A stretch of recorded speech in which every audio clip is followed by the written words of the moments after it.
Hi, this is Bryan with Clymer and Haynes, and I'm here with Jon. Hi, I'm Haynes' National Account Manager. I brought my 2010 Honda Fury here. And we're going to show you how to take off the wheels to change the tires. It has a drive shaft, so it's a little different. It's not the usual chain and sprocket.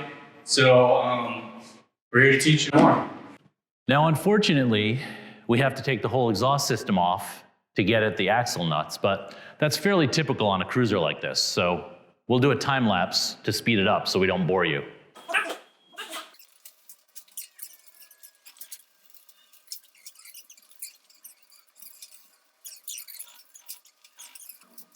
So the first thing we had to do was remove the exhaust. If you got 2 bolts here, you've got 2 bolts on the other side. You've got 2 more right here that need to be removed. The exhaust just comes out. The next thing you'd want to do is loosen up this axle nut right here. This needs to come out so you can push the axle rod all the way through to the other side. You also need to loosen this right here for the brake caliper. So you'll have to loosen that one. Once you've gotten the other side done, loosen this up. You don't have to take it all the way out. And once this is out, you'll be able to withdraw the axle rod straight out. This keeps this in place.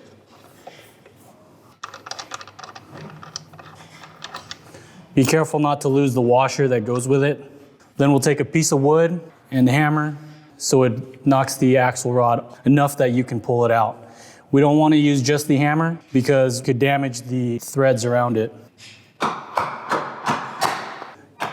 Give it a little bit more.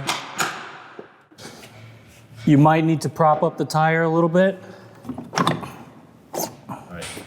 Take this wire and we'll put it right here. Brace this to your pegs here.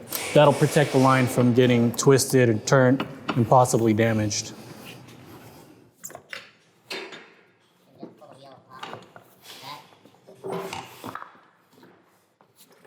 To avoid the headache that goes along with losing pieces, it's a good idea to put it all back on the bike. The axle, the spacer, the washer, and the nut. So it's all there when the time comes to put the wheel back on.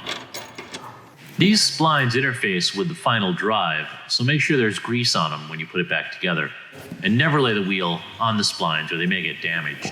I'm going to take off the front wheel right here, and you don't have to if you jack the bike high enough, but we're going to remove the front fender here. That way we can slide this out. You can use the box end of the wrench to loosen these bolts initially, but you're going to want to use the open end of the wrench or your fingers to take the bolts out entirely. Otherwise, you run the risk of trapping the wrench between the bolt head and the rim, scratching the rim. Take out the front axle bolt, and the only thing holding the axle in place are these 2 pinch bolts at the bottom of the fork. Loosen those up, and the whole axle can be pulled out to the other side. What we're gonna need is a punch and a hammer. We'll take this punch, we'll put it right into the axle, give it a few knocks, and we've knocked it loose. And then pull out the axle rod. Some may consider it cheating for us to take these wheels to a motorcycle shop to get the tires mounted, but wide, low-profile tubeless tires are not made to be mounted with tire irons and a bicycle pump. Most modern bikes use sealed bearings in the wheels, but you should put a little bit of grease on the rubber lip here where it contacts this wheel spacer.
Only once you have properly torqued the axle bolt down to 47 foot-pounds should you tighten the 4 pinch bolts. There's 2 at the bottom of each fork leg that hold the axle in place.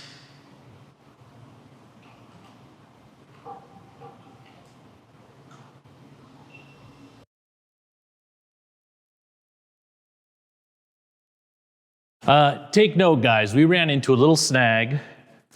If you've got a sport bike or a chopper or a cruiser with one of these big wide 200 millimeter or bigger tires, you may have a hard time finding a bike shop that's got a machine that can mount it. So you may have to call around. And now let's put it back on the bike. Even more so than the front wheel, it's important to get some grease on the back wheel, especially on these splines that mate to the final drive. And then, of course, around the rubber seal where the two go together.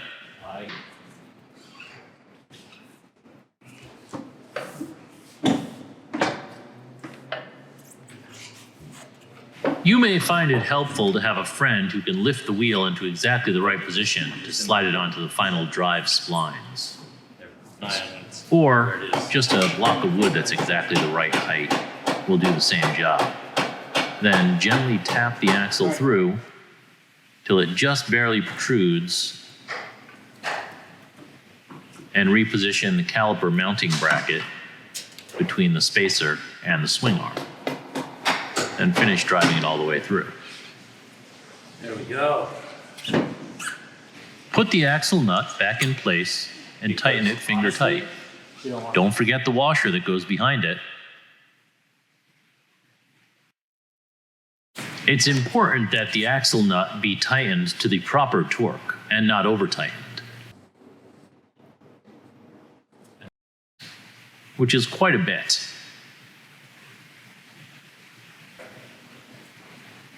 The proper order is to install the caliper mounting bolt and tighten it.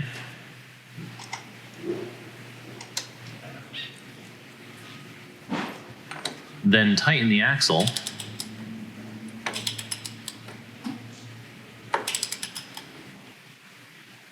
And only then should you tighten the pinch bolt. Otherwise, the axle might not be pulled fully through. Then, make sure the axle is properly torqued.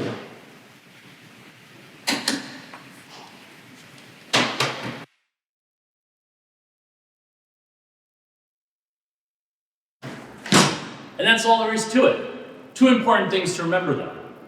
When you put new tires on, there's a thin layer of wax that they use to release the rubber from the mold at the factory. For the first 50 or 100 miles, you want to be really careful until you scuff that off. And 2, sometimes in order to seat the tire on the bead, they need to use 60, 75 pounds of air. You don't want to ride around on it. What's the proper recommended? Right here, I've got 41 in the rear and 33 PSI in the front. So check them before you go anywhere. If you ever need a manual for any of your bikes, whether it's the Honda Fury, Kawasaki, you can go to Clymer.com or Haynes.com and you can get the printed manual, or if you just need it instantly, get the digital manual. Are you going to ride this home today? Yeah, I am.